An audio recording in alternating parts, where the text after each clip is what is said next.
Welcome to Hi Linux OS. I am Tahir and today in this video I am going to show you how you can create a bootable USB for Ubuntu. First of all, you need a blank 8 GB USB flash drive,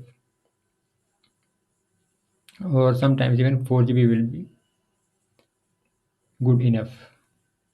You also need to download Ubuntu. So just visit ubuntu.com and download the latest version of Ubuntu. You can see this download option and you will have to download Ubuntu desktop.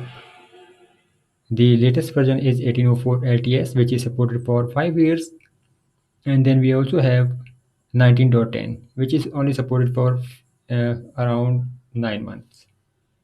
So if you want it for longer period of time, you should try 1804 LTS. Currently, I have downloaded 19.10 version. So then let's see how we can create a bootable USB. There are different ways, or in simple words, there are different softwares available to create bootable USB. Once bootable USB is ready, you can try Ubuntu without installing it on your system. And you can also install using live USB.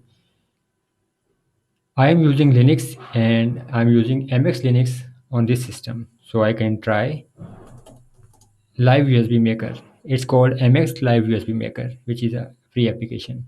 But if you are using a different version of Linux or you are using Windows, you can try some other applications. Balena Etcher is a free application to create bootable USB drives. So you can download it for Linux and it is also available for Windows.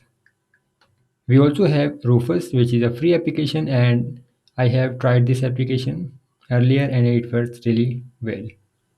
You can also try Unit Booting, which is a free application for Windows, Linux, and Mac OS. Then we have WinUSB, and with these applications, you can very easily create a live USB. So let's try live USB Maker in MX Linux. I need to enter my password. And now you can see it has already selected my USB flash drive. It is a 32 GB USB flash drive. You can also refresh drive list if you have multiple flash drives on your system. Now we need to select an ISO image. So I have already downloaded ISO. So let's go to downloads directory. And here you can see Ubuntu 19.10 desktop. Let's open this file.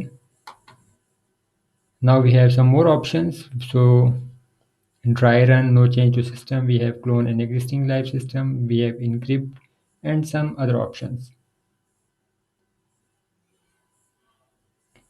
I am going to choose the default option, full featured mode, writable live USB. Now click next, and it will take some time. You will have to wait. Once live USB is ready, you can restart your system, and sometimes you'll have to press F12, or sometimes you need to press F5 or F8 to view the boot options. Then select USB flash drive and install it, or you can try it before installing Ubuntu on your system. And now you can see this message, live USB creation successful. So now I just need to restart my system and then I can try Ubuntu on this system. Thank you very much for watching this video.